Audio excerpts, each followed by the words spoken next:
Jadi ada ketidakpercayaan begitu loh. Kok dia? Kami tidak melihat dia ini orang yang ibadahnya spesial. Udah. Karena para sahabat ini nampak wajah tidak percaya, maka Rasul mengulangnya 2 kali pada keesokan hari.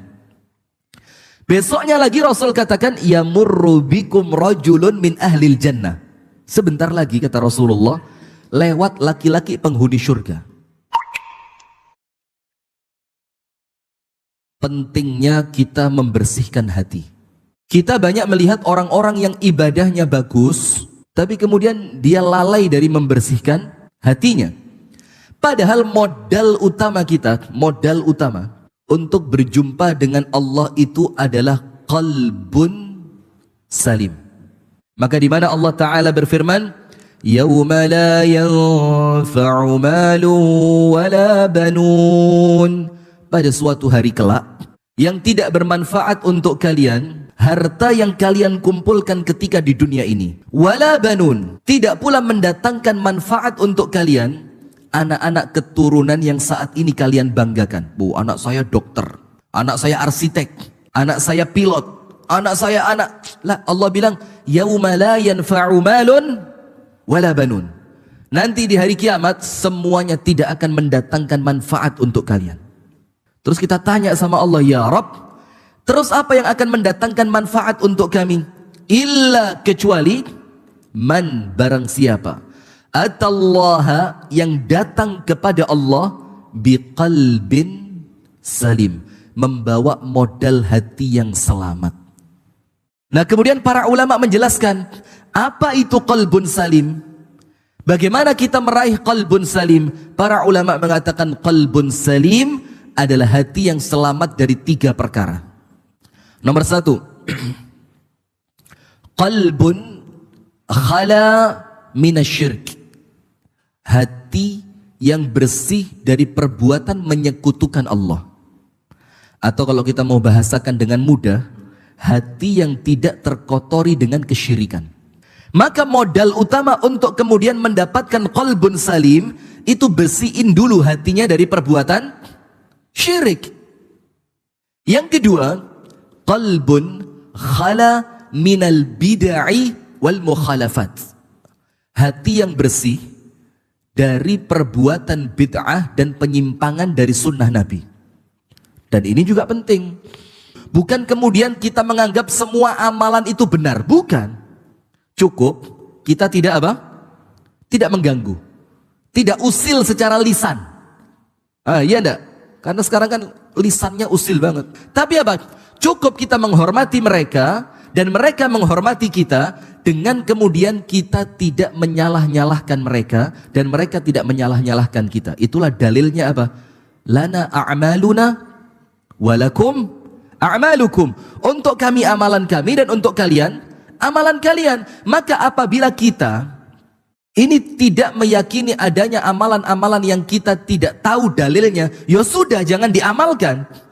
Tapi jangan gangguin orang lain. Maka yang kedua, kita selamatkan amalan kita untuk mendapatkan qalbun salim, itu dari perbuatan yang menyelisihi sunnah. Sudah. Kalau ada sesuatu yang Anda lihat ini tidak tercantum di dalam sunnah Nabi, sudah, cukupkan diri, jangan diamalkan. Itu qalbun salim yang kedua. Yang ketiga, ini penting.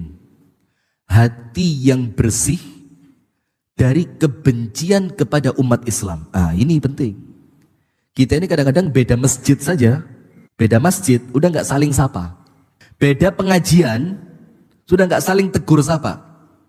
Beda ustadz yang disukai, udah kayaknya musuh aja udah. Nah, padahal qalbun salim itu hati yang selamat dari membenci kaum muslimin. Nah, sekarang saya mulai.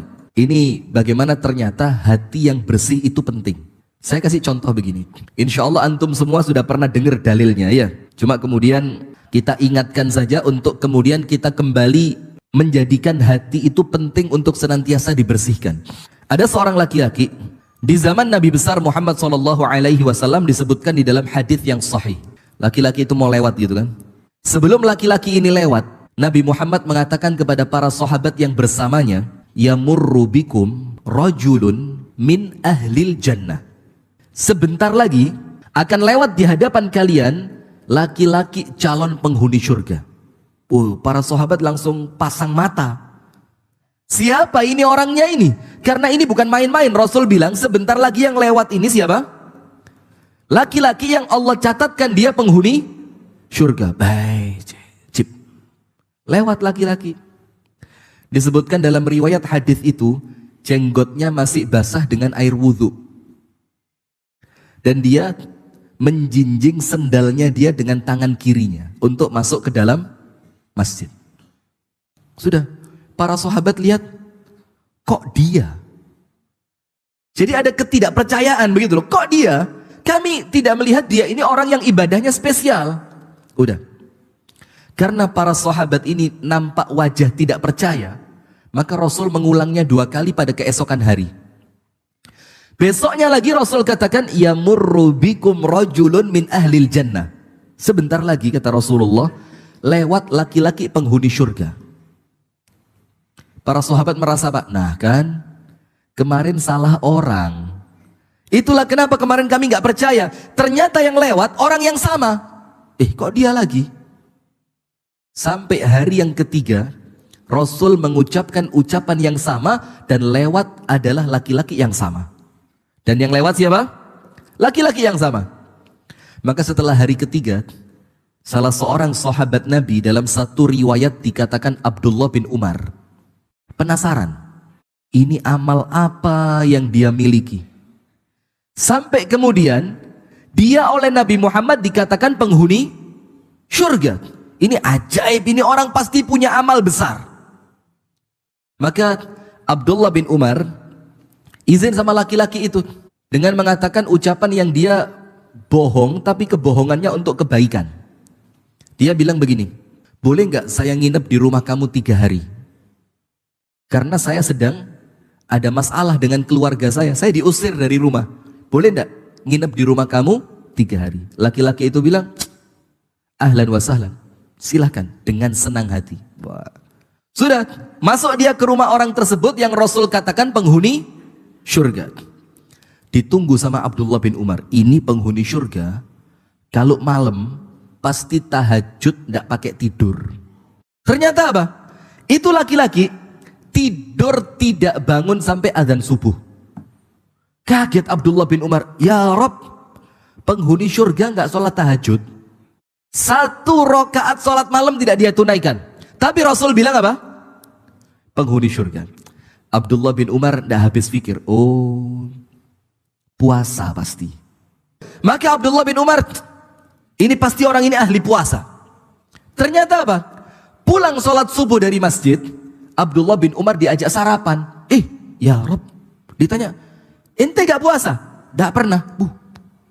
Tambah pusing Abdullah bin Umar. Tahajud tidak, puasa pun tidak. Abdullah bin Umar husnudzon, sholat duha dia. Ternyata apa? Diikuti sama Abdullah bin Umar. Sampai azan zuhur tidak sholat duha. Semakin pusing Abdullah bin Umar. Tahajud tidak, sholat duha tidak, puasa juga tidak. Langsung Abdullah bin Umar berpikir, oh, dia khawatir ketahuan oleh tamunya. Maka dia sembunyikan amalannya pada hari yang pertama. Ternyata hari kedua sama, hari ketiga sama. Tidak ada sholat tahajudnya, tidak ada puasa sunnahnya, dan tidak ada sholat duha. Tapi, maka saya pengen tahu amal apa yang engkau amalkan yang saya belum amalkan. Ternyata malam saya tahajud, engkau malah tidak. Ternyata siang saya puasa, engkau tidak. Saya sholat duha, engkau tidak. Terus amal apa yang engkau punya? Akhbirni, beritahu buat saya. Apa laki-laki itu bilang? Mahia illa ma ra'ait. Aku tidak punya amal apapun kecuali apa yang engkau lihat dari saya. Ya itu aja udah. Salat saya salat fardu saja. Puasa saya cuma Ramadan dan saya tidak pernah salat duha. Abdullah bin Umar maksa. Udahlah, kasih tahu sama saya, jangan pelit lah. Kamu masuk surga, saya juga kepingin masuk surga seperti kamu. Beritahu apa amalannya? Laki-laki itu bilang apa? Mahia illa ma ra'ait. Tidak ada. Ya udah yang kamu lihat itulah amalan saya. Sudah, Abdullah bin Umar putus asa. Ya udahlah, saya permisi pulang ya. Assalamualaikum. Waalaikumsalam. Maka laki-laki itu manggil Abdullah bin Umar. Sini dulu, sini dulu. Ente baperan ente. Sini, saya kasih tahu. Boleh jadi. Jadi si laki-laki itu pun gak yakin gitu loh. Boleh jadi amal yang menjadikan saya oleh Nabi Muhammad dikatakan penghuni surga itu amalan saya sebelum tidur. Amalan sebelum apa? Tidur. Amalannya 2 dan dua-duanya adalah amalan hati. Apa kata Abdullah bin Umar yang kamu amalkan sebelum kamu tidur? Nomor 1, sebelum tidur saya maafkan semua orang yang menyakiti saya, baik lahir maupun batin. Orang yang menggunjing saya tahu ataupun tidak, saya halalkan. Orang yang mencurangi saya tahu ataupun tidak, saya maafkan. Orang yang mengkhianati saya tahu ataupun tidak, saya maafkan dia. Masya Allah, bisa apa enggak ini? Jadi sebelum tidur hatinya sudah bersih. Kita enggak. Sebelum tidur keinget orang yang nipu kita, keinget orang yang mengkhianati kita, keinget orang yang menggunjing, menghibah kita. Akhirnya tidur mimpi buruk. Bangun tidur stroke. Enggak bisa istirahat. Mau tidur hatinya masih kotor. Ini orang sebelum tidur, kemarin hari ya Allah, tadi pagi sampai malam ini ya Allah, siapapun yang berdosa kepada saya maafkan. Masya Allah. Itu amal pertama. Dan ini kalau kita bisa amalkan begini, insya Allah bisa ya. Jadi siapapun yang nyakitin kita, siapapun yang mengkhianati kita, sebelum tidur sudah kita ikhlaskan. Udah ya Rob, saya mau maafin mereka semua. Amal yang kedua apa? Untuk esok hari, saya tidak punya niat secuil pun untuk zalim kepada orang Islam. Saya tidak punya niat membohongi mereka. Saya tidak berniat mencurangi mereka. Saya tidak berniat mendustai mereka. Saya tidak berniat menyakiti mereka. Itu amal kedua. Apa kata Abdullah bin Umar? Hadzal ladzi adkhalakal jannah. Hei saudaraku, ini yang saya cari selama 3 hari. Yang kamu sudah punya, saya belum punya. Nah maka ternyata amal yang menjadikan orang ini masuk surga itu bukan amal fisik tapi apa? Amal hati. Coba subhanallah, itulah pentingnya kita ini betul-betul menata hati kita kepada orang Islam. Jangan sampai